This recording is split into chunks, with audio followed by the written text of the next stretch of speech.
Sí. Bueno, supongo que ya vamos a darle inicio. Esta última conferencia del coloquio de Efraín Huerta se va a ceñir en el grupo taller, el nacimiento literario de Octavio Paz, Efraín Huerta y José Revueltas. Nos va a hacer el favor el doctor Salvador García de platicarnos al respecto. Él, bueno, es un escritor e investigador literario.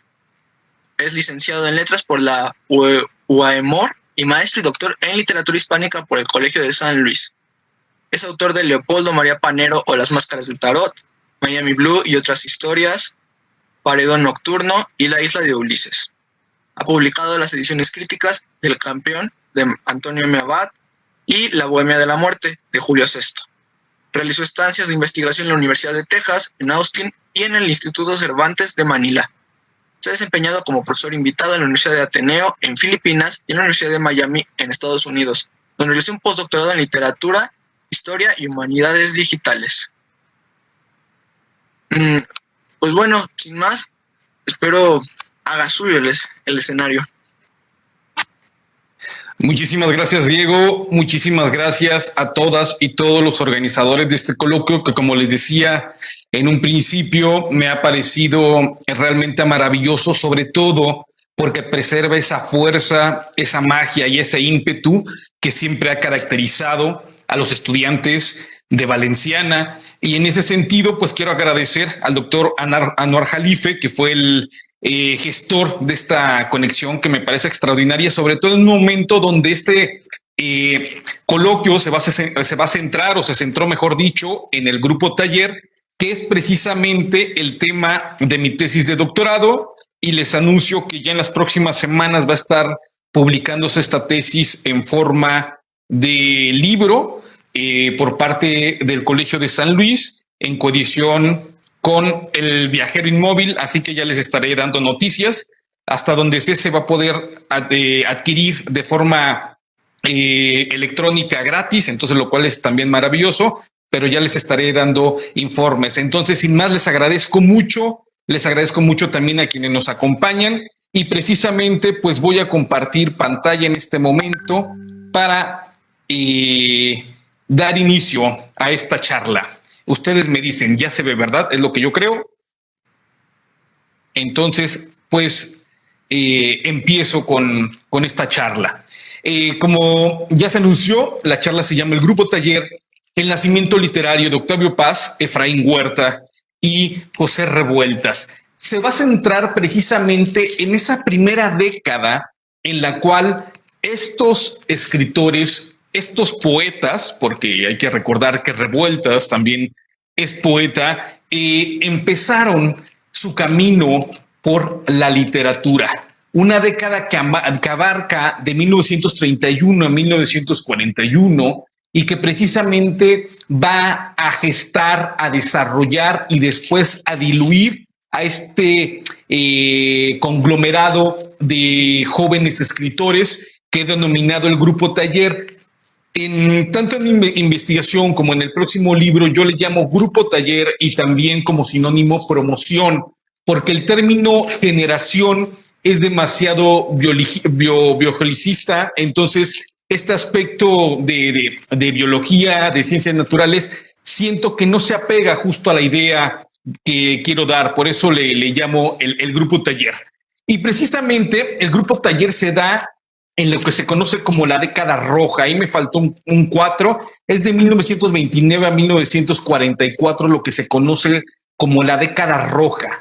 ¿Por qué la década roja? Historiadores como Eric Husband señalan que es la década trascendental del siglo XX, precisamente porque es el momento en el que el capitalismo y el comunismo se van a unir para derrotar a la fuerza tremenda que había surgido de Alemania con la unión de Japón e Italia del fascismo. Por tanto, en esa década, la década en la que van a nacer literariamente nuestros personajes, es cuando se define la historia del siglo XX, y eso va a ser muy importante.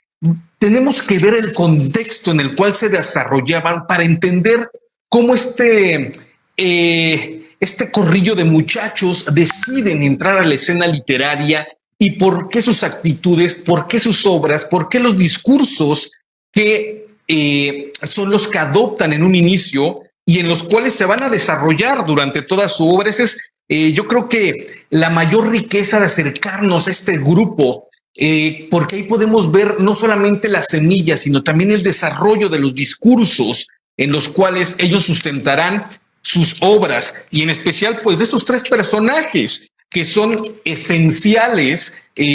Adolfo Castañón los ha llamado la triada atea de la poesía mexicana. Yo creo que pues, son figuras imprescindibles para nuestras letras, para nuestro canon, tanto del siglo XX como del canon mexicano, y por supuesto también de las letras en español. Y bueno, en el caso de Octavio Paz, por el reconocimiento del premio Nobel, pues también de las letras universales, ¿no? Alcanzó la gloria universal. ¿Qué pasa en esta década roja? Primero tenemos la crisis de 1929, que entre otros aspectos más allá de la economía, va precisamente a dar oportunidad para que regímenes totalitarios vayan aumentando su poder o se establezcan en Alemania, Italia y Rusia, por supuesto, ¿no? También esta década roja va a tener conflictos bélicos muy importantes, la Guerra Civil Española, la Segunda Guerra Mundial, por supuesto, la Guerra Chino-Japonesa, y el tercer elemento es el hervidero obrero. Hay un gran movimiento comunista, socialista, obrero en diversas partes del mundo. México no es la excepción, y estos jóvenes van a ser testigos y en algunos casos también van a inmiscuirse de forma personal en estos conflictos y en estos hechos. Octavio Paz en algún momento dirá: el temple de mi generación es totalmente bélico, precisamente por esto, porque viven estos conflictos que, como ya lo señalé anteriormente, le cambian el rostro al mundo. Y también, lo que les decía, la Unión Soviética y Estados Unidos principalmente se unen para derrotar al fascismo y a Hitler. ¿Qué más pasa en México en esta década roja? Primero, están las elecciones del 29. Recordemos que las elecciones del 29, uno de los candidatos presidenciales va a ser José Vasconcelos, intelectual, que tenía todo un discurso de cambiar el rostro del país a partir de la inteligencia, a partir de la educación, a partir del conocimiento, con este soporte clásico en su discurso que se desbordaba en todos los sentidos. Él ya había sido funcionario, había sido titular de la SEP, por supuesto, como ustedes saben, y había desarrollado una gran campaña de alfabetización, pero también de impulso a las artes y a la cultura mexicana, precisamente basada en este discurso clásico, este discurso del conocimiento. Por la otra parte, tenemos a Pascual Ortiz Rubio, que entra como candidato después de que Álvaro Obregón es asesinado ahí en el Café de la Bombilla. Y por supuesto, ahí podemos ver lo que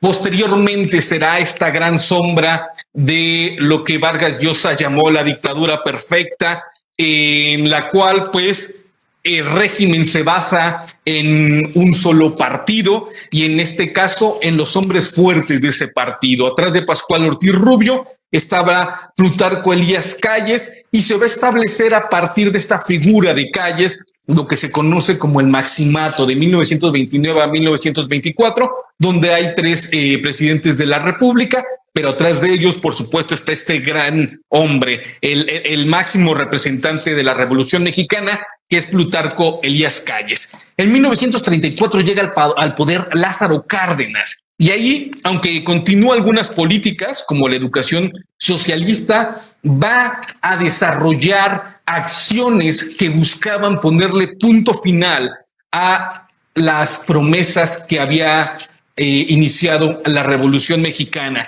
Y aquí quisiera hacer un paréntesis. Hoy, precisamente, hablando de significados, pues hoy es 20 de noviembre, el inicio de la Revolución Mexicana está cumpliendo 110 años, pero también estamos celebrando los 106 años de nacimiento, pues del mismísimo José Revueltas, que como ya lo han dicho varios críticos, con esa fecha de nacimiento y con ese apellido, pues no podía tener otro carácter más que ser precisamente un alma combatiente.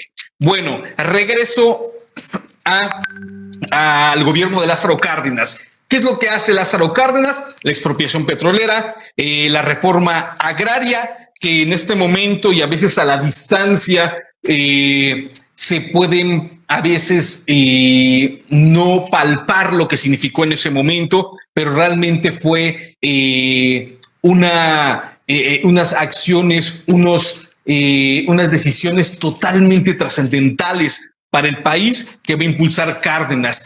Durante su gobierno, y esto también hay que tomar en cuenta porque esto va a estar muy ligado a las decisiones que tomen los miembros del Grupo Taller, la oposición de discursos radicales, principalmente pues comunistas, anarquistas, en contra de movimientos de derecha. En ese momento se funda la Unión Nacional Sinarquista, también aparece el Partido Acción Nacional, que precisamente con tufo de lo que fue la guerra cristera, tomaban estos discursos conservadores y los llevaban hasta sus últimas consecuencias. Les digo, muchas veces se va a ver de distancia muy larga estas situaciones, pero ahí estaban los miembros del Grupo Taller. Por ejemplo, hubo un movimiento, me parece que después ya no lo tomo, o sí, déjenme ver rapidísimo, no. Aquí les cuento una anécdota para que vean cómo estos escritores estaban dentro de estas pugnas.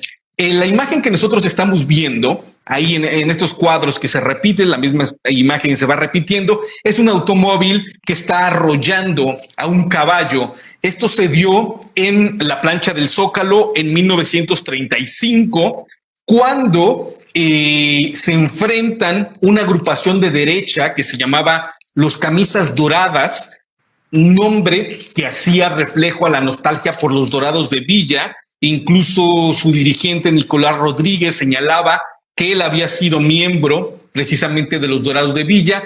Eran un grupo de choque pagado hasta donde se sabe por empresarios y también por grupos de derecha para solventar, para quebrar, para disolver las huelgas comunistas. Ellos tenían una pugna con los comunistas y en ese momento se encuentran en la plancha del Zócalo. Si no me equivoco, es un 20 de noviembre también, donde van a desfilar los Camisas Doradas para tomar la plancha del Zócalo, y hasta ahí llegan los comunistas cuando todo parece que los Camisas Doradas se habían estado ya, había habido enfrentamientos en diferentes locales que las dos organizaciones tenían, incluso había habido conatos con bombas Molotov. Entonces los Camisas Doradas señalaron que iban a tomar la plancha del Zócalo. Cuando parecía que habían ganado ese triunfo simbólico, llegaron los comunistas en automóviles. Los Camisas Doradas venían en caballos.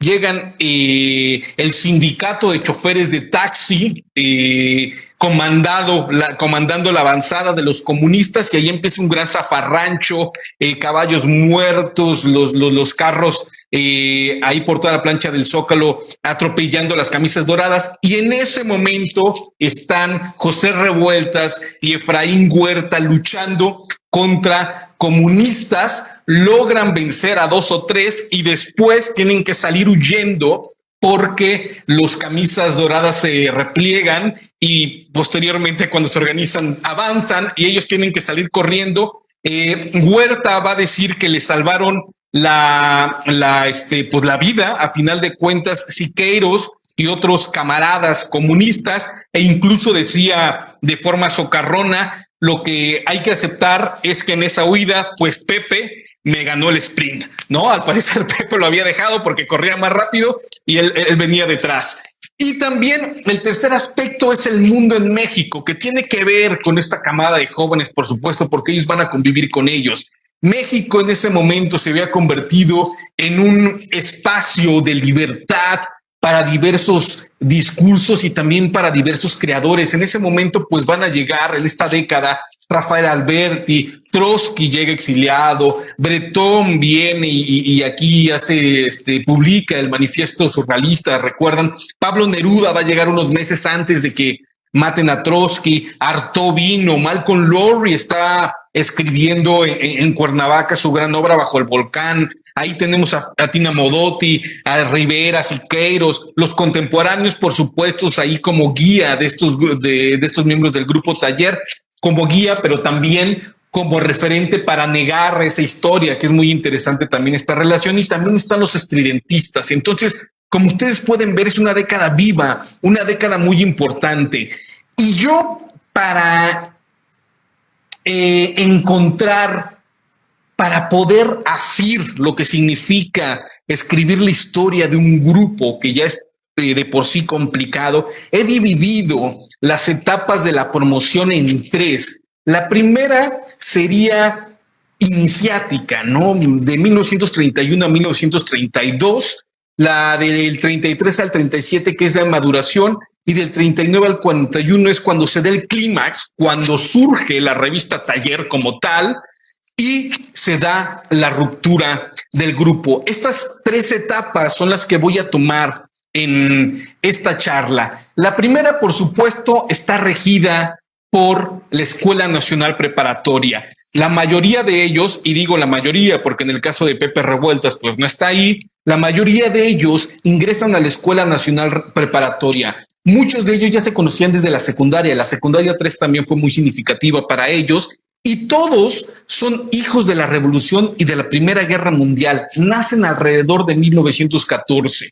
y fundan en la preparatoria su primera revista, la revista Barandal, de 1931 a 1932, que toma el nombre del lugar de donde se reunían en la Escuela Nacional Preparatoria, de los barandales donde estaban ahí estos chicos. Es muy interesante porque ahora en este coloquio también hubo una presentación de revistas literarias y es genial ver cómo lo que dice Paz sigue tan vivo, ¿no? Respecto a las revistas literarias.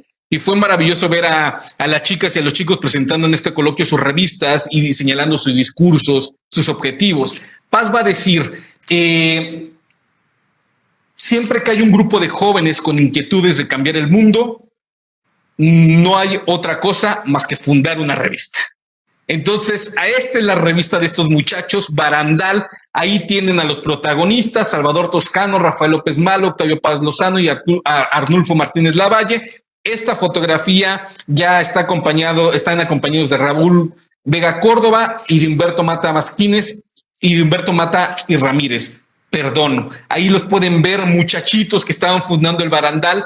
Ahí no aparece todavía Huerta, no aparece Rafael Solana, no aparece Pepe Revueltas, no aparecen muchos más. En la revista no aparecen. Este era el grupo nuclear de Barandal. Sin embargo, y esto también hay que dejarlo bien en claro, que no aparezcan no significa que no estén conociendo lo que hacen estos muchachos. Hay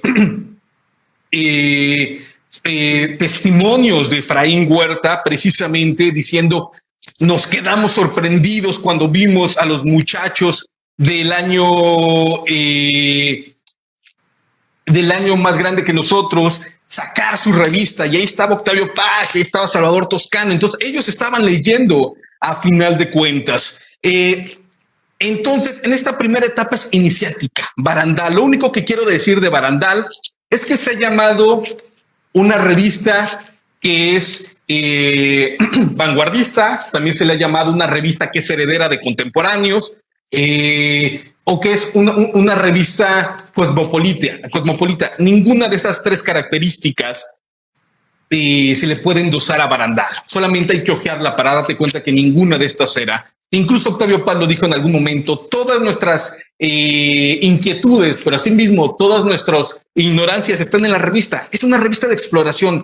simple y llanamente, pero tiene una característica esencial que va a marcar a toda la promoción y que va a ser la característica que al final va a diluir el grupo. En Barandal no es ni una revista de izquierda, ni una revista cosmopolita, ni una revista de vanguardia, como les decía.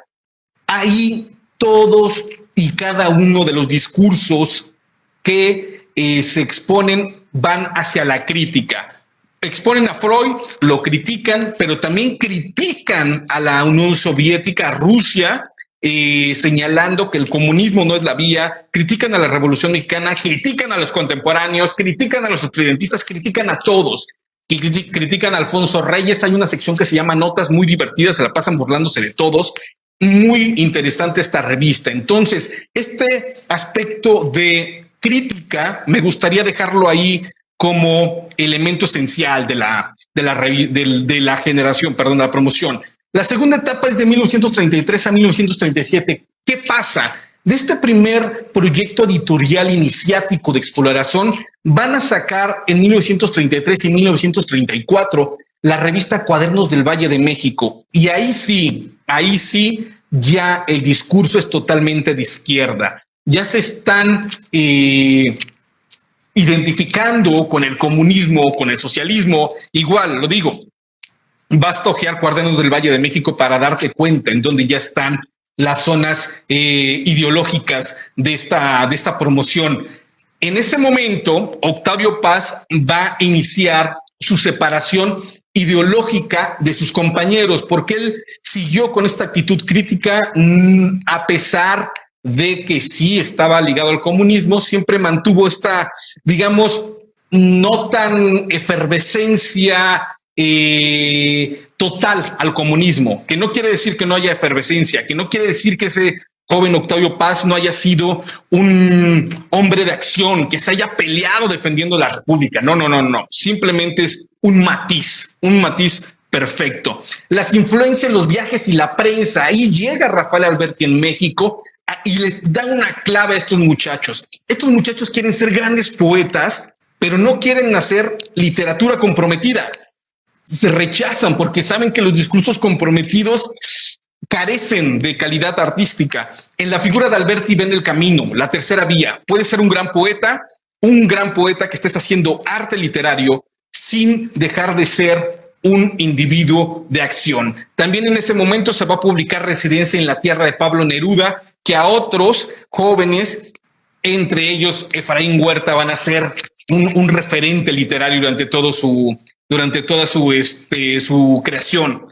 Varios de ellos, Paz en principio, Ramírez y Ramírez, Salvador Toscano, viajan a Yucatán, en donde se van a encontrar con una realidad que no conocían. Pensemos que en ese momento, para ir a Yucatán se tenía que ir en barco, no había carretera. Entonces Yucatán siempre había sido como una zona inhóspita para el centro del país. Encuentran, lo dicen en sus testimonios, pues una región en donde los abusos de los hacendados, en donde la pobreza de la población en general, pues realmente demostraba cómo la revolución no había alcanzado el cambio que se había propuesto, ¿no? Y también empiezan a publicar en el Nacional y en el Popular, que por supuesto ustedes ya escucharon la investigación de los rescates de los textos de Efraín Huerta en el Popular, que es una extraordinaria investigación del doctor Cajero y de Sergio Ugalde, ¿no? Y ahí van a publicar, esa ya es la segunda etapa, les digo, de maduración, porque ya encuentran la publicación. Ahí se publican Luna Silvestre, No Pasarán, que es un libro esencial para la promoción, Raíz del Hombre y Bajo tu clara sombra y otros problemas sobre España, de Octavio Paz. Ahí también sale, debuta en su primer libro, Absoluto Amor y Línea del Alba, de Efraín Huerta, y sale Saludo del Alba, de Alberto Quintero Álvarez. Alberto Quintero Álvarez llega hasta 1935 a la Ciudad de México. Entonces hay que tener mucho cuidado porque muchas investigaciones han confundido a Alberto Quintero Álvarez al editor Quintero Álvarez con el padre de Alberto Quintero Álvarez. No, el padre de Alberto Quintero Álvarez era electricista, no se dedicaba a la literatura. Entonces, cuando algunas investigaciones citan o señalan eso, se va repitiendo e incluso hablaba Carlos Ulises de los libros del centenario, cómo diversas investigaciones se publican. Esas investigaciones, algo que tienen, sobre todo cuando se habla de paz, que siguen señalando los mismos errores. Entonces hay que tener mucho cuidado con eso. Y por supuesto está Ladera de Rafael Solana, que en este momento ya también se convierte una pieza clave. Rafael Solana es el gran editor, así como Octavio Paz podríamos señalarlo como esa esencia crítica. Rafael Solana se va poniendo como el gran editor. Efraín Huerta, y eso es muy interesante, y eso viene en los artículos que rescata Carlos Ulises. Él tiene una perspectiva, una conciencia del tiempo, conciencia del futuro, y ya desde 1934-35 hay textos de Huerta señalando que es necesario verse como promoción, verse como grupo. Es muy interesante, es el que ya ve este panorama, ¿no?, hacia el futuro. Y Quintero Álvarez es la gran inteligencia de la promoción, sus discursos, su manera, o la gran sensibilidad, mejor dicho, de la promoción. Muy interesante cómo cada uno va teniendo diferentes roles y se van amalgamando estos discursos. Por supuesto, con personalidades tan fuertes, con inteligencias tan vertiginosas, no era el trato no era terso, siempre había pugnas. Hay textos de Huerta contra Solana y Solana criticando a Paz. Entonces, ahí está, pero se ven como grupo, ¿no? 1936, este poemario No pasarán, publicado por la editorial Sinbad, 500 ejemplares pagados por el gobierno cardenista y que son cedidos al Frente Popular Español en la guerra civil, que va a ser esencial para los grupos del Miembro Taller. Ahí Octavio Paz va al Congreso de Escritores Antifascistas de Valencia, en donde también asisten, imagínense, el mundo intelectual estaba ahí. Está Neruda, está Orwell, está Hemingway, está Cyril Connolly, está Pellicer, que va también invitado, Marinello, Nicolás Guillén, Alejo Carpentier, Pita Rodríguez, ¿no?, el cubano, Stephen Spinder y muchos más. Ahí hay un misterio sin resolver hasta el momento. Si alguien que nos acompaña hoy tiene alguna pista, me gustaría que nos lo dijera al final. El misterio es ¿por qué no va Octavio Paz? ¿Por qué va Octavio Paz al Congreso y no va Efraín Huerta cuando en los periódicos de la época están anunciados los dos? Es interesante, ¿no? O sea, al final el Congreso solamente invita a un joven poeta, que es Octavio Paz, y no invita a Efraín Huerta. Incluso hablando con Emiliano Delgadillo, ¿no?, un gran amigo y estudioso de Huerta, por supuesto, él me decía que hay cartas en donde Huerta le está confesando a su novia: este maldito de Pablo no me contesta mis cartas y no me ha mandado la invitación al Congreso. Era un momento importantísimo. Afortunadamente sí hay una representación del grupo y va Octavio Paz. Huerta escribe un texto maravilloso, precioso. Al final ya sabe que no va a ir y le dice a Octavio Paz: por favor, Octavio, no te olvides de hablar en España de las nuevas voces mexicanas que se están gestando en el país. Y Octavio Paz, por supuesto, cumple con la misión, y en el Congreso de Valencia se lleva poemas y lee los poemas de sus amigos. Es maravilloso ese momento, es muy significativo, ¿no? Porque se ve cómo estaban amalgamados, a pesar, les digo, de estas pugnas que nunca dejaron. Aquí están algunos de los representantes que van a estar en el Congreso de Valencia, los mexicanos y los españoles. Como ustedes pueden ver, pues grandes hombres. Estos españoles, algunos de ellos van a venir exiliados y se van a integrar a la nómina de Taller. Aquí está otro proyecto importantísimo, ese taller poético que va a ser el germen para la revista Taller. Es una revista de autor, pese que a Rafael Solana, pues sí, le ayudan Huerta, Quintero Álvarez y demás personajes, entre ellos pues Miguel Enelira, que es el editor de los primeros números. Después él se hace cargo, es su revista y solamente es una revista hecha para la poesía. La madrina de la promoción es Carmen Toscano, también miembro del grupo, que ve en algún momento un letrero que se llama, de un local en el centro de la Ciudad de México que dice Taller de Lunas. Y a ellos les pareció súper poético, ¿no? Un taller de lunas. En realidad, pues precisamente era un local pues donde arreglaban vidrios, ¿no? De estas recámaras, de las lunas, de lo que se conoce, pero ellos lo toman muy metafórico y toman ese nombre, ¿no? Taller poético. Y entonces ahí se van a presentar no solamente los grandes maestros, sino también poetas latinoamericanos, poetas españoles y poetas de la nueva generación. Ese era el objetivo de Rafael Solana para hacer taller poético, perdón. Y la tercera etapa es que se dan cuenta que la fuerza, el ímpetu, no les da para solamente quedarse en una revista de poesía. Entonces la tienen que expandir y la expanden con taller. ¿Cómo se da taller? Pues bueno, esta tercera etapa se va a dar de 1938 a 1941 y es cuando se da más fuerte lo que se conoce como el exilio español a México. Desde el 36, desde el inicio de la revuelta, pues ya había habido gestos muy importantes del gobierno cardenista en apoyo de la República Española. En 1936 se reciben a lo que se conoció en ese momento, lo que se sigue conociendo como los niños de Morelia, ¿no? Estos hijos de republicanos que vienen a México y con el objetivo de que no padezcan el sufrimiento de la guerra y posteriormente, cuando ganen los republicanos, regresar a España con sus padres. Pues lamentablemente los republicanos pierden y estos niños tienen que quedarse aquí en México. También el gobierno cardenista vende armas a los milicianos españoles. Hay un momento importantísimo que se llama Operación Inteligencia, que va desde 1936 al 38. Daniel Cosío Villegas es representante diplomático de México en Portugal y él se da cuenta muy temprano que pueden perder los republicanos. Entonces hay que rescatar a esos intelectuales que van a sufrir pues la muerte, como le pasó a Machado a final de cuentas, y empieza a tender puentes para ofrecerles ir a México y establecer una institución que en un principio se llamó la Casa de España en México y que hoy conocemos como el Colegio de México. Ahí se da este momento, se le conoce, o por lo menos Cosío Villegas así lo registra, como la Operación Inteligencia, en la cual pues, posteriormente, por supuesto, va a estar Alfonso Reyes, ¿no? El presidente de la Casa de España en México.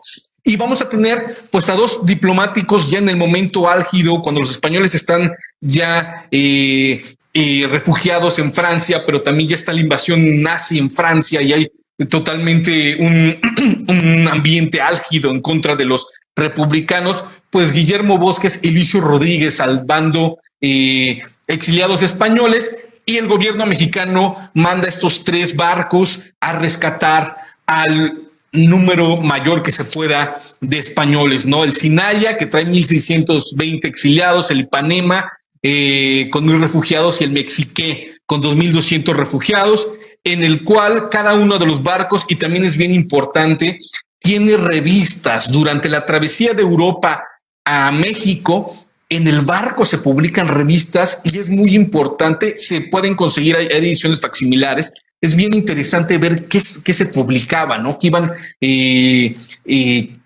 iban imbricando intelectualmente estos exiliados. Y por supuesto, en este momento es cuando surge la revista Taller. ¿Y de dónde surge? Bueno, el grupo Taller son en realidad 2 grupos en uno. El primero se había gestado en la revista Barandal. Y fíjense la nómina: Octavio Paz, Salvador Toscano, Rafael López Malo, José Alvarado, Arnulfo Martínez Lavalle, Manuel Moreno Sánchez, Manuel Rivera Silva, Julio Prieto, Humberto Mate Ramírez, Adrián Osorio, Raúl Vega Córdoba, Enrique Ramírez y Ramírez, Rafael Vega Alvela, José Ferrell, César Ortiz, Raúl Rangel e Ignacio Carrillo Salce. No es que todos hayan publicado en la revista, pero sí eran amigos de promoción o se habían gestado alrededor de este primer grupo. dentro de la promoción, ¿no? El grupo de Barandal. Y el otro grupo pertenecía a la revista Taller Poético, que ahí es donde se reúnen y se amalgaman ya de forma más precisa. ¿Cuál es ese grupo? Está Solana, por supuesto, el director, está Huerta, ahí está Quintero Álvarez, está Carmen Toscano, ahí me faltó la hermana de Carmen, María Toscano también está ahí, Emanuel Palacios, Enrique Gabriel Guerrero Larregaña, Neftalí Beltrán, Manuel Herín, Mauricio Gómez Mayorga, Octavio Novaro, Ramón Galvez, Carlos Villamil Castillo, Antonio Magalla Esquivel, Guillermo Holguín Hermida, Heriberto García Rivas, Ricardo Cortés Tamayo, Edmundo Báez, Alberto Tallaray, Juan Soriano y José Revueltas. A José Revueltas lo pongo al final para darle también un lugar especial. ¿Por qué? Porque José Revueltas en ese momento no se define como escritor, o mejor dicho, ahí se empieza a definir como escritor, pero él se define primero como un hombre de acción, como un comunista, y después como escritor. Pero ahí empieza el nacimiento. Entonces, estos dos grupos que les digo, no estaban en pugna, siempre habían estado de alguna otra manera en contacto, se encuentran en la graduación de Ignacio Carrillo Salce. Se gradúa de arquitecto y entonces, perdón, de abogado, de derecho, y entonces ahí se dan cuenta que al final habían estado de alguna otra manera dialogando siempre estos dos grupos y deciden fusionarse en uno y generar la revista Taller. Entonces, primero se publica en El Popular un artículo de Solana que se llama Juventud de Piedra, en el cual denunciaba a su generación como una generación que no había dado ese gran golpe a la maduración. Y le responde Alberto Quintero Álvarez con Juventud de Presencia y le dice, no, ya estamos listos y respondemos a tu llamado. Y ahí se da. Entonces, cuando el gran cronista de la fiesta de Salce dice, desde este momento estos dos grupos van a ser uno y en la posteridad se van a conocer solamente como uno y nuestra revista se va a llamar Taller. El nombre de Taller viene por dos aspectos. El primero es que el embrión de Taller Poético, ¿no? Toman este nombre, pero también porque ellos ya se dan cuenta y ellos ya en ese momento ya están bien definidos como individuos de acción, influenciados por el comunismo, muchos de ellos con el anarquismo, pero con discursos de izquierda en su actuar. No hay ninguno que no sea de izquierda, ninguno, ¿no? Y algunos están más involucrados en el Partido Comunista que otros, sin embargo, todos están ahí. Y entonces los responsables, como en ese momento se llamaban, de Taller, van a ser Octavio Paz, Efraín Huerta, Rafael Solana y Alberto Quintero de Álvarez. Taller, por supuesto, como les decía, es una revista de grupo, ya muy consciente, ya tomaron, ya hicieron ensayos, ya cometieron errores, pero ahora ya se ven como grupo, es una revista de grupo, una revista de ruptura, porque a pesar de que en su primer número no hay una declaración de intenciones, a partir del segundo empiezan a publicarse ya las poéticas, y cosmopolita, pero no en el sentido de contemporáneos, sino eran cosmopolitas porque se hermanaban a todos estos individuos de acción alrededor del mundo, pero también con la fuerza de la juventud que podía cambiar la realidad que vivían, y eso va a ser igual trascendental, ¿no? Entonces llevamos la crítica, cambiar el mundo y cambiar el mundo a partir de la acción y también a partir de la literatura. Son como los tres ejes del grupo.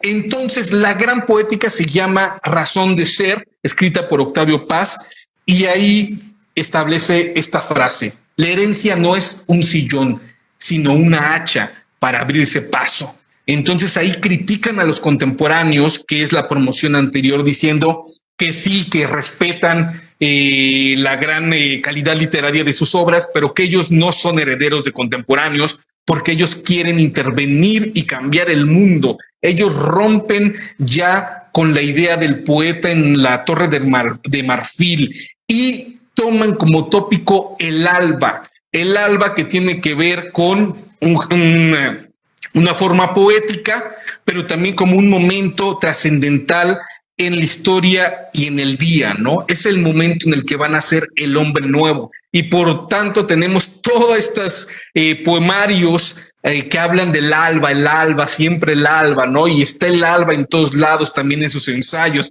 Ese momento en donde va a iniciar el hombre nuevo que va a cambiar la realidad y va a cambiar el mundo. Taller tiene 2 etapas. La primera se puede clasificar como la etapa mexicana, del número 1 al 4. Hay una libre expresión de ideas, pero, y esta es, Octavio Paz lo va a llamar como la gran falla moral de Taller, que es que no se critica al comunismo. Se puede criticar todo, pero no al comunismo y menos a Rusia. Entonces hay que tener cuidado.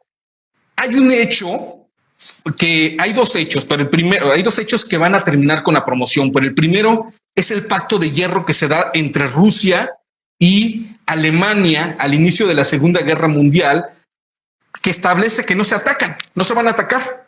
Hitler y Stalin establecen que no se van a atacar. Para el grupo Taller es algo que les mueve, porque se cuestionan, bueno, oye, pero no que los fascistas eran nuestros enemigos, ¿no? O sea, ¿por qué están desde Rusia? Entonces, híjole, la crítica, esta esencia que les digo, que siempre caracteriza la promoción, ahí se encienden los focos rojos, hay pequeñas discrepancias o bastantes discrepancias ahí adentro, porque ellos eran un grupo que se cuestionaba, que siempre estaban en pugna, digamos, no fue una promoción homogénea, ni en el discurso. Entonces siempre había estas pugnas, siempre estaban cuestionándose unos a otros. Entonces eso enciende los focos rojos. Después, y esto es bien importante, Taller va a ser la primera revista, la primera casa editorial que tienen los españoles exiliados. Ningún otro medio. Taller fue eso. Por supuesto, ahí se establece la relación de paz con los españoles que publicaban Hora de España, perdón, ahí se me fue la S, Hora de España, y ahorita les voy a decir por qué es tan importante esto. Y entre los colaboradores va a estar Neruda, Alberti, García Lorca, que ya había fallecido, por supuesto, pero que se habían rescatado muchos de sus poemarios, y para la generación de Taller también García Lorca era una pieza fundamental. La segunda etapa de Taller se puede llamar hispano-mexicana, porque como les decía, la revista se abre a los españoles, entonces es lo que yo establezco en la investigación, es la primera revista del exilio español en México, Taller, ¿no? Se van a unir Ramón Gaya, José Herrera Petera, Antonio Sánchez Barbudo, Lorenzo Varela al cuerpo de redacción, y también después se une José Alvarado y el republicano Juan Rejano. Y ahí cambia totalmente el talante de la revista. Por un lado, pues, bueno, aquí están una de la nómina de quienes colaboran en Taller de los españoles que llegan. Fíjense, algunos están en México, otros no, por supuesto, pero vean los nombres, son extraordinarios, ¿no? María Zambrano, José Moreno Villa, León Felipe, incluso León Felipe publica poemas que semanas después se van a publicar como libros, son bien interesantes. Esto es la tradición del exilio español en México. A partir del 5º número, Taller cambia su portada, Taller cambia su manera de presentación y díganme, se hermana con estas que son revistas del exilio español, Nuestra España y Espuela de Plata, publicadas en La Habana, publicadas por Manuel Alto Laguirre, que se queda en La Habana porque su hija viene a México, pero su hija Paloma, si no me equivoco, se enferma y se tienen que quedar en La Habana.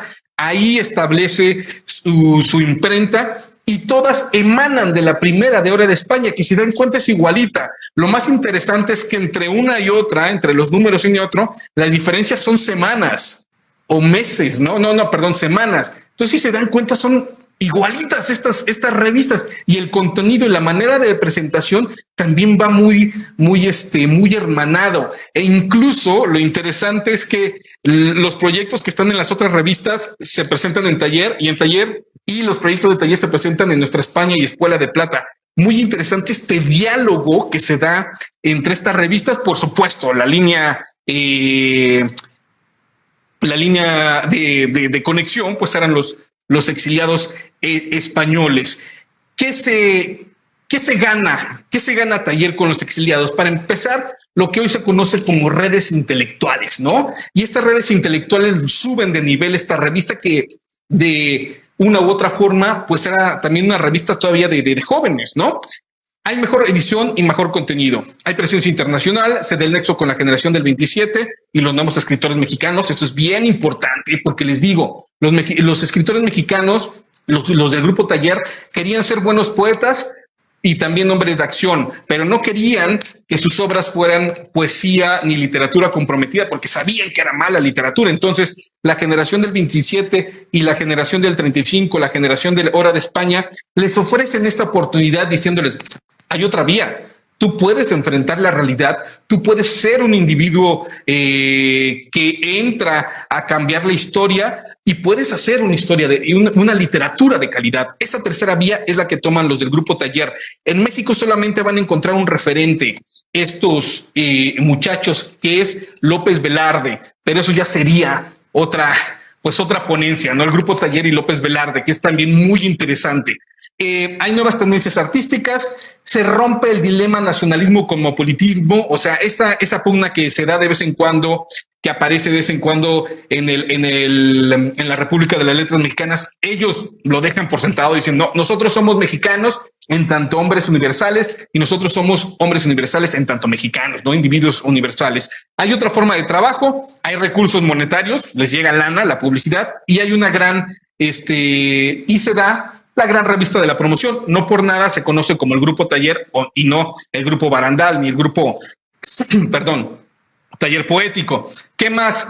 ¿Qué ganan los exiliados? ¿No? Que también es lo mismo. Esto lo señalo porque muchas veces se ha dicho que Taller desaparece por la injerencia de los españoles y no fue tan así, ¿no? El carácter ibérico y mexicano, contención del carácter ibérico y mexicano. ¿Qué pasa con estas redes intelectuales? Los españoles, que también venían con esta fuerza y con este carácter, tuvieron que bajarle ahora sí con lo que se dice, ¿no? O sea, dos rayitas al volumen porque no estaban en casa prestada, digamos, en casa editorial prestada. Primero pasa que Solana y Huerta acusan a Paz de que les entregó el proyecto a los españoles. Eso no es tan cierto, porque después ya hay comentarios tanto de Solana como de Huerta diciendo, bueno, pues fue más o menos así, ¿no? Se da una crítica al Partido Comunista, a la anarquista, perdón, ahí lo que sí no cambia es que no hay una crítica al Partido Comunista ni anarquista, ¿no? Se da un cambio, eso sí, del proyecto de Juventud a Madurez, y hay una cultura contra la política, contra la geografía, la religión y la economía que habían abandonado a España, ¿no? En la Guerra Civil Española, y por supuesto una lucha contra el franquismo desde la poesía, sin que los poemas se conviertan en poemas comprometidos, que era algo que les repugnaba a los del Grupo Taller. ¿Qué más hay de esto? Bueno, hay suplementos muy importantes como Liras, preparado nada más y nada menos que por Pablo Neruda. ¿Qué otras cosas hay en esta cuestión de la última etapa del Grupo Taller? Pues la Casa de España en México, que ya les había señalado, que es lo que hoy se conoce como el Colegio de México. Pablo Neruda llega a México, hay un diálogo muy importante entre Huerta, Paz y sobre todo Alberto Quintero Álvarez. Alberto Quintero Álvarez, al parecer, es el más cercano de la promoción a Pablo Neruda. Y los libros El Envenenado y la Trompeta de Solana y Entre la Piedra y la Flor de Paz.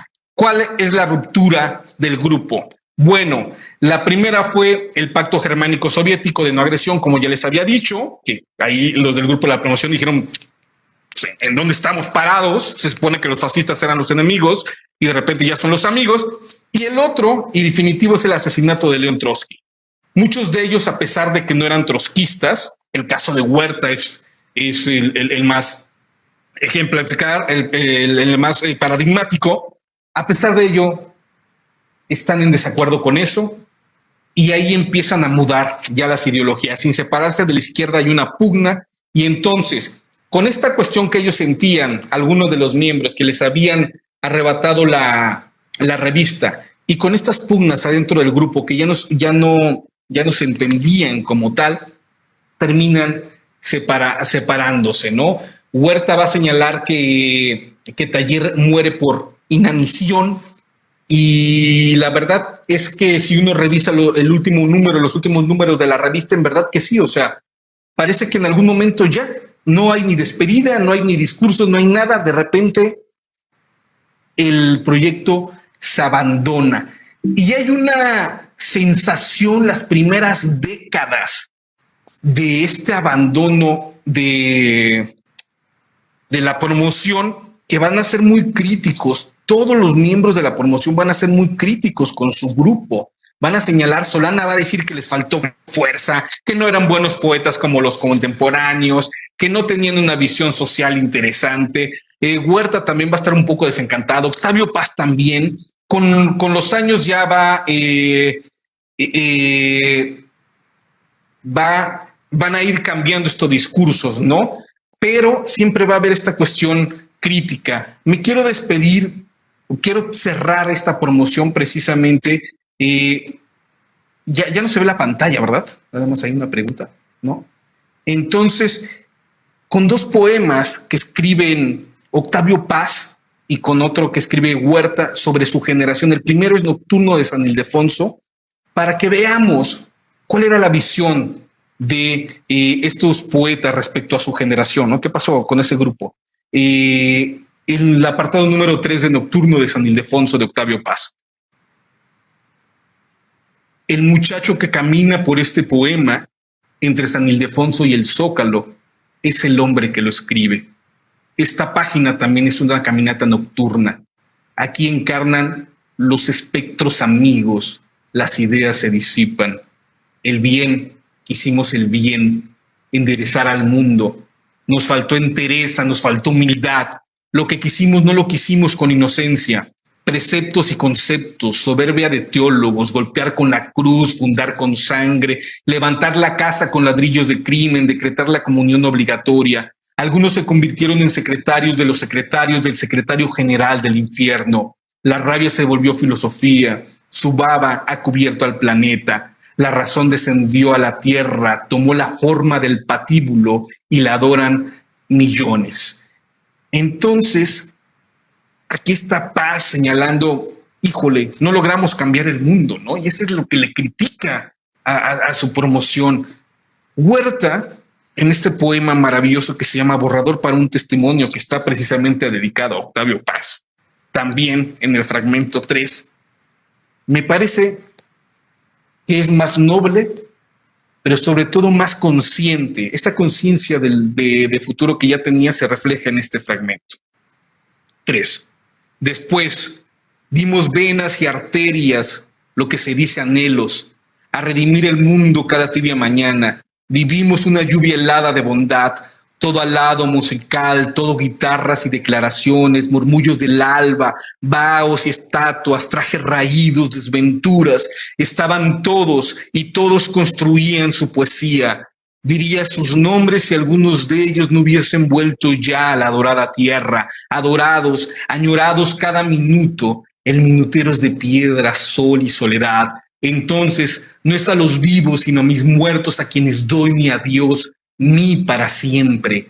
A ellos y por la piedad que profeso, por el amor que me mata, por la poesía como arena y los versos, los malditos versos que nunca pude terminar, dejo tranquilamente de escribir, de maldecir, de orar, de llorar, de amar.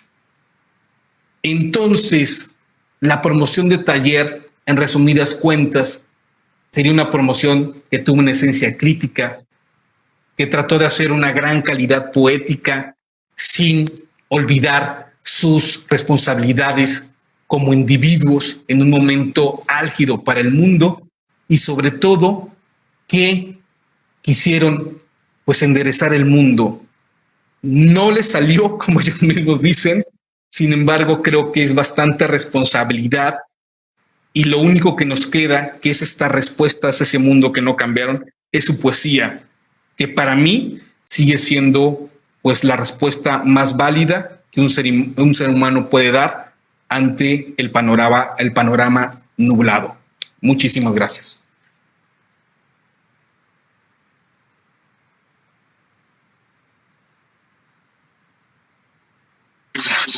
bueno, muy interesante, y más ver hasta las rencillas que tienen, la herencia española, todo el contexto, ¿no? Muy agradable. Ahora quisiéramos pasar a una parte de preguntas y respuestas, tanto de nosotros como del público, aquí en el chat, o si quieren hablar, o bien comentan algo en Facebook. Por mi parte, yo sí tengo algunas observaciones y preguntas de tan interesante momento. Y es, por ejemplo, recordando lo que dice Paz en el Nocturno San Ildefonso, cómo se pone a pensar él, cómo fue la disolución del grupo, ¿no? Cómo no les faltó entereza sin humildad, tenían la soberbia de teólogos. Esas figuras de tantas rencillas intelectuales, de egos, como que eso destrozó un tanto el grupo, ¿no? Particular porque, pues bueno, después yo me he dado cuenta que Paz, como el poeta del régimen o de México, también se volvió un cacique intelectual. ¿No fue este taller una suerte de forma de perfilarse? Sí, justamente, Diego, en taller, bueno, en esta década sobre todo, es muy interesante porque en los textos tú vas viendo cómo cada uno de ellos va conformando los tonos, los temas y las formas que van a desarrollar. Por ejemplo, en taller, Huerta tiene un artículo sobre un libro de Bergamín, si no me equivoco, y entonces él dice, en Bergamín he encontrado la ironía que implica esa risa corrosiva que yo quiero en algún momento tener en mis poemas. Entonces, ahí está la poética de los poemínimos de Efraín Huerta, por supuesto. En Paz es todavía más claro. Paz siempre buscó, y es un proyecto que aquí ya por el espacio, ¿no? En ese momento se hace la antología de Laurel, cuando llegan los españoles a cargo de Javier Villorrutia, Bergamín, el mismo Octavio Paz, y me falta uno más, pero no me acuerdo quién es. Bueno, pero entonces Paz siempre quiso tener su antología, pero también sabía que el vehículo primordial para sustentar un discurso en la literatura, por lo menos mexicana o en español, era una revista. Y entonces cuando regresa de este largo viaje después de la India, ¿qué es lo que hace? Primero se hace editor de Poesía en Movimiento, ¿se acuerdan? Aunque él no quería porque la antología que había publicado años antes Carlos Monsiváis le parecía ya una gran antología, sin embargo lo hace. Y tenemos los dos grandes productos de los últimos 50 años de su vida. Lo primero es Plural, la revista Plural, y la otra es Vuelta, que si nos ponemos así de una perspectiva amplia, pues es una continuidad de Taller. Él encontró en Taller eso mismo. Entonces, ahí está. Y claro, eran unas inteligencias muy fuertes. O sea, porque recordemos que en ese momento, y creo que a mí me gusta mucho subrayar este aspecto, cuando yo hablo de Octavio Paz, en ese momento es un muchacho más del grupo. Sí, fue a Valencia, tiene un lugar primordial, es un gran poeta, pero es uno más del grupo. No es el cacique, ¿no? Y entonces cuando Octavio Paz decía, es que yo estoy en contra, bueno, pues Huerta se le paraba enfrente y decías, bueno, pues yo estoy en contra de ti, y Solana, y Alberto Quintero Álvarez, y José Revueltas, y las hermanas Toscano. Entonces imagínate estos debates, y es lo que tú dices, estas inteligencias tan fuertes, pues claro que no iba a acabar la promoción, digamos, de una manera tersa. No iba a haber un último número diciendo, bueno, nos despedimos, muchas gracias, ¿no? Ahora sí que cada quien dijo, me voy, agarró sus armas y se fue a otro lado, ¿no? Sí, claro, se marcaron las diferencias y cada uno empezó a ir por su camino, ¿no? Pero aquí, como podemos ver, se construye su poética y sobre todo esa tan bella respuesta y tan necesaria a veces en contra del mundo, la sociedad, que es que la poesía es un arma, ¿no? Es un vehículo para defendernos del mundo. Sí, ahí está, ¿no? Hay conferencias muy lindas, o sea, después Huerta, Solana, el mismo Paz va a decir, ¿no? Que en realidad, pues bueno, pues no pudieron cambiar el mundo, ¿no? Los proyectos nos hicieron, bueno, está bien, pero nos queda la amistad y nos queda la poesía, decía. Entonces, y creo que al final eso es lo que los hermana. Por ahí puse una foto en alguna de las diapositivas en donde está ese momento histórico de el recital que dan Octavio Paz y Efraín Huerta en Bellas Artes, ¿no? Ya mayores, ya unos pues, grandes consagrados. Entonces están pues, abrazados. A final de cuentas son esos dos muchachos que empezaron juntos haciendo revistas, escribiendo poesía y pues tratando de cambiar el mundo. Pues quién no quiere tratar de cambiar el mundo a esa edad, ¿no? Sería hasta inmoral ser joven y no querer cambiar el mundo. Sí, tal cual, uno de joven tiene que ser revolucionario. Tenemos 2 preguntas en Facebook, te las leo. La primera dice, ¿no te parece que el balance de paz es más dirigido a modelar su posteridad? Y bueno, agrego la segunda. ¿Considera que la situación política mundial fomentó la aparición de estos nuevos poetas y también la aparición de estas revistas? ¿Qué habría sido del taller sin estos acontecimientos? Bueno, voy a empezar por la segunda. Por supuesto que sí. O sea, estos poetas, estos escritores son hijos de su época y están moviéndose en esto, en la década roja. Por eso empecé por ahí, ¿no? La década roja es muy importante porque ahí se define no la historia de México, no la historia de Europa, se define la historia de nuestra civilización en el siglo XX. Ahí se definió. Si hubiera ganado el fascismo, estaríamos en otro momento y en otro lado, ¿no? Hay series que ya están ahí, que juegan y libros que juegan precisamente qué habría pasado si Alemania gana la Segunda Guerra Mundial. O sea, es una década imprescindible y México tiene la gran capacidad tanto de traer a los exiliados como recibir a gente de muchísimos lados, desde la cultura, el arte, la literatura, y estos chicos pues están dialogando con ellos. Muchos de estos autores españoles eran los que ellos habían leído desde la preparatoria. Entonces imagínense en algún momento tú estar trabajando a los 20 y tantos años con los ídolos, con los grandes escritores que tú leías a los 17, 18. Cuando llega Pablo Neruda, imagínense, o sea, Pablo Neruda, eso, por supuesto que sí, ¿no? Está ahí ligadísimo esta promoción. La otra pregunta que señalaban era de la posición de Paz. Es que con Octavio Paz pasa un hecho bastante significativo. Que el Octavio Paz que está en sus textos y está en esta promoción y el Octavio Paz que yo estudio no es el Octavio Paz de la posteridad, ¿no? Porque ya el de la posteridad y sobre todo cuando él tiene conciencia del eco y de la importancia de sus obras, posiblemente a partir de los años 50 con la publicación de El laberinto de la soledad, creo que ahí él empieza a tomar conciencia de lo que significa la figura de Paz como escritor.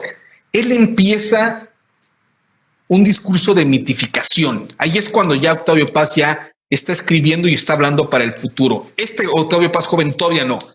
Él no tiene esta conciencia, él no sabe que es el gran poeta de la generación. Nunca hay un momento que yo haya visto esto. Incluso después, en los años 40, él se va a Estados Unidos y vive una crisis tremenda en lo individual, en lo personal. En los años 30 también, hay un momento en donde Octavio Paz está trabajando en la Casa de Valores de México. Entonces lo van a rescatar Huerta, Solana, Quintera Álvarez, el mismo Pepe Revuelta lo va ahí, porque el tipo está diciendo, estoy trabajando con dinero en las manos todo el día, con la herramienta o con el látigo del capitalismo. Entonces el tipo estaba súper deprimido.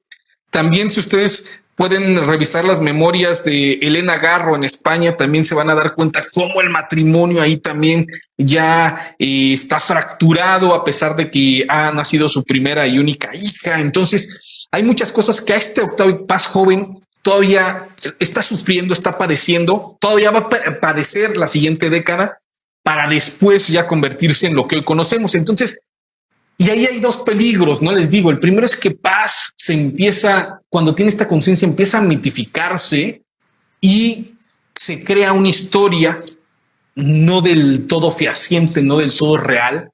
Y el segundo peligro que yo incluso creo más fuerte que el primero es que Paz educó, construyó y nos dejó a sus herederos.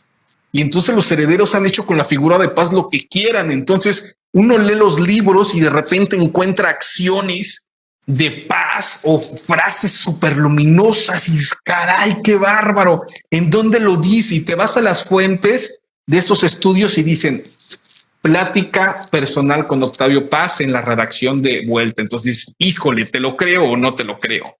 ¿No? Y también estos mismos estudiosos herederos de Octavio Paz, también les digo, hay que tener mucho cuidado con la figura de Paz, sobre todo. No creo que haya otra figura así en nuestras letras, ¿no? De que hay tantas capas de la cebolla que uno tiene que ir a los primeros textos. Es lo bueno, que eso sí, que hay muchos textos que se rescataron, que esas revistas se pueden leer. O sea, no hay ninguna, no hubo ningún matiz que a mí no me permitiera entrar a los textos.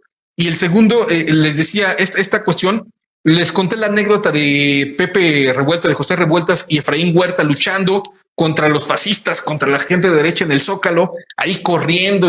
Hay anécdotas tanto de, o sea, la anécdota la cuentan Revueltas y Huerta. Bueno, uno encuentra en estos ensayos sobre Octavio Paz, en donde dicen, y bueno, ahí estaban José Revueltas y Efraín Huerta, y posiblemente pudo haber estado Octavio Paz.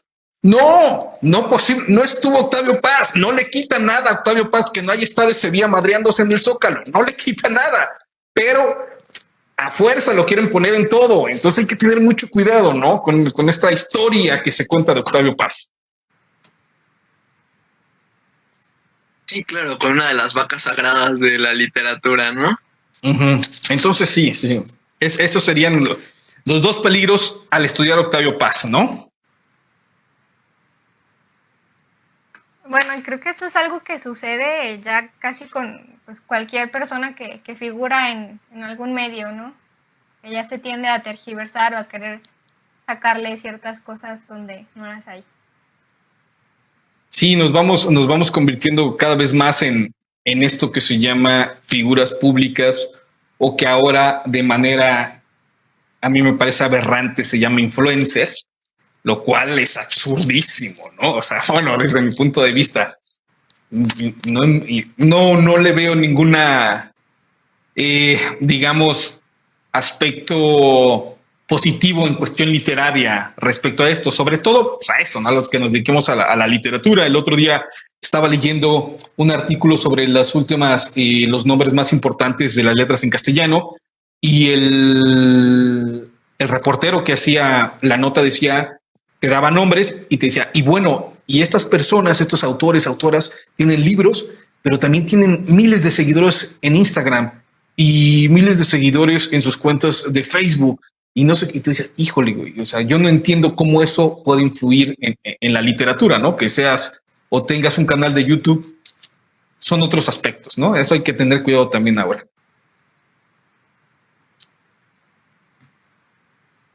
Sí, totalmente.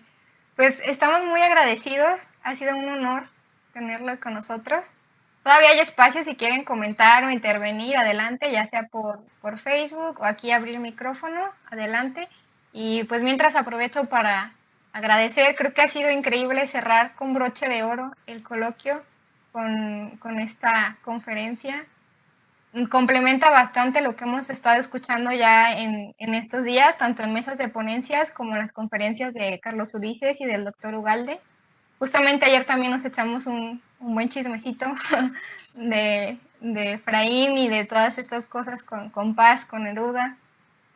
Y bueno, pues nos da mucho gusto. También la forma en la que cerró su participación con el poema, ¿no? Y al final pues las aspiraciones de un grupo de jóvenes que pretendían cambiar el mundo desde su trinchera literaria y ver pues que no lo logran, se siente cómo transmite todo con ese poema, ¿no? Creo que, pues no sé si todos, pero quizá estemos ahí de alguna forma, ¿no? Y ver también cómo se repiten estas cosas, cómo seguimos con revistas, con eventos, ¿no? Lo que platicábamos hace un momento, pues son muchas emociones, pero nos da mucho gusto verlo a través de la historia de estos grupos tan importantes que a fin de cuentas pues el coloquio fue hecho en honor a esto y ha sido pues un trabajo increíble.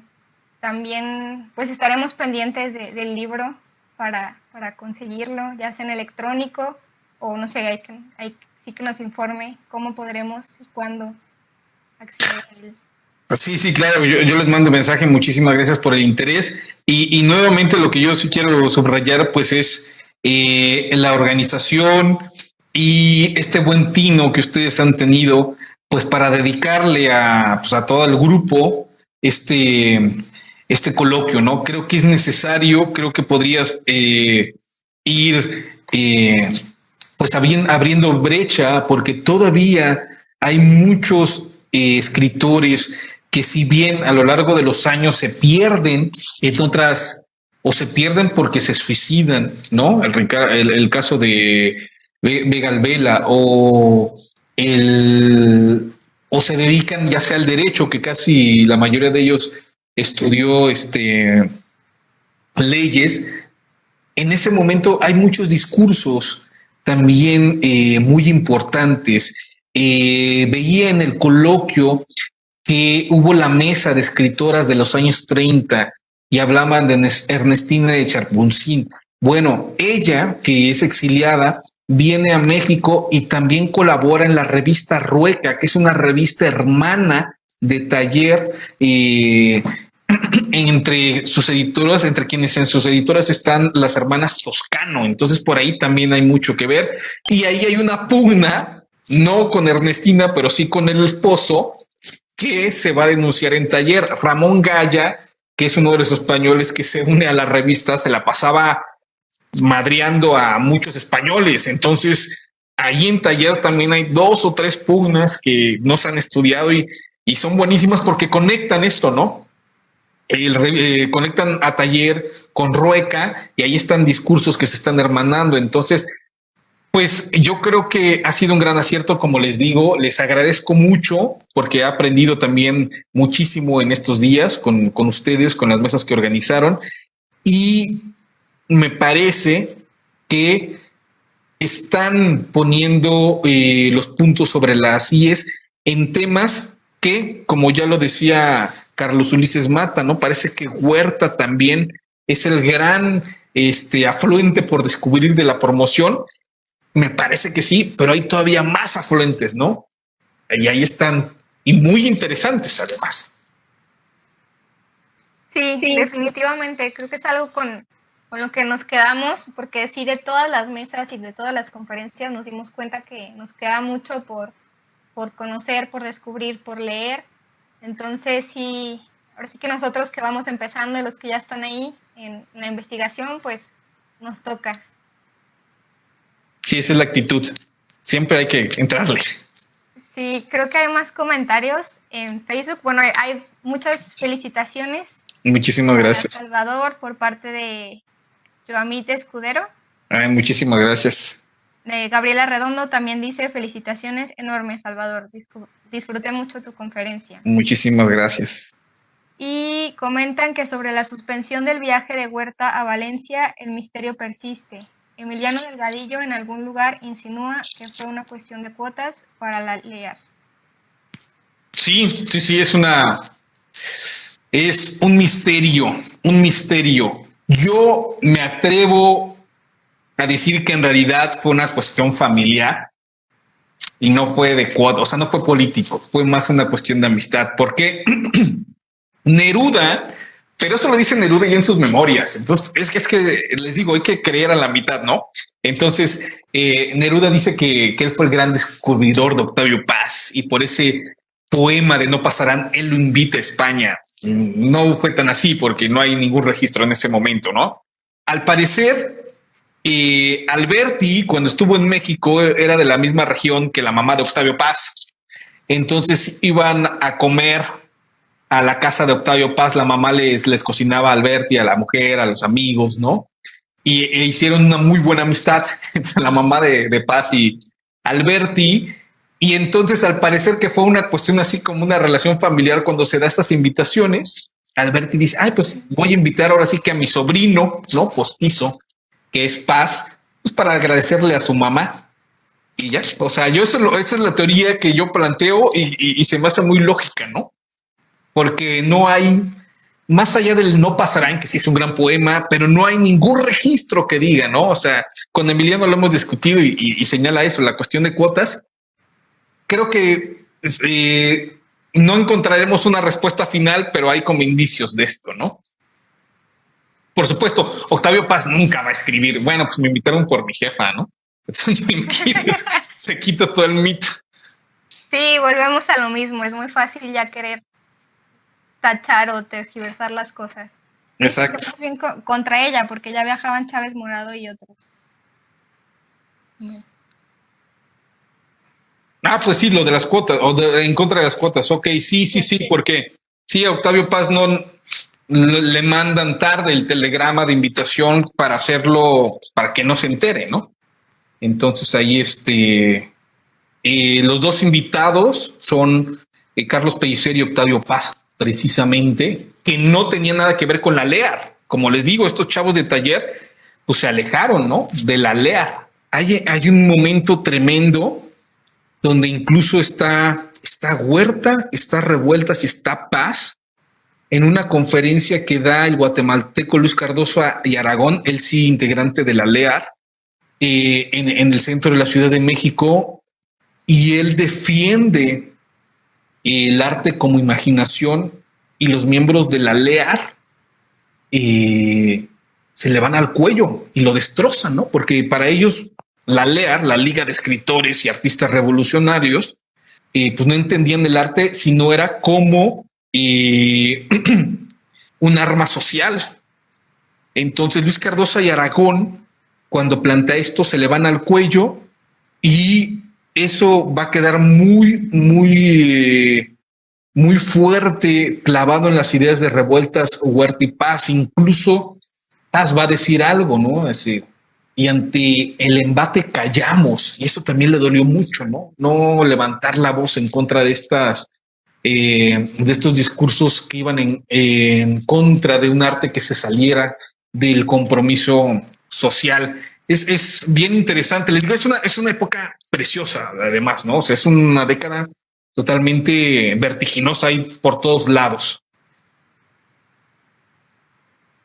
Bien, pues esperamos escuchar más adelante, bueno, leerlo. Ya no nos pasó el dato, más o menos hay una fecha prevista. No, pero yo les aviso por correo ahí al coloquio, por supuesto.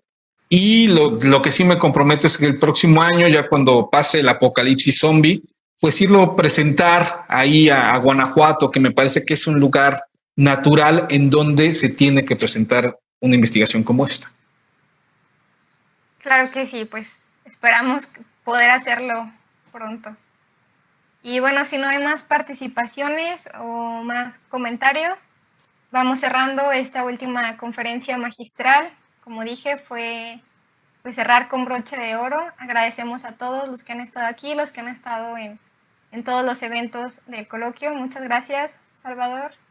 Muchas gracias a todos los que han sido parte de este 15º coloquio nacional Efraín Huerta de Lengua y Literatura. Con esto nos despedimos. Y bueno, les invitamos a que se queden a la tertulia de clausura. Esa ya no la vamos a transmitir. Si quieren el link, quien no lo tenga, pueden escribir a la página y se los compartimos. O se pueden quedar ya aquí. Será dentro de unos 15-20 minutitos más. Muchas gracias. Gracias, hasta luego.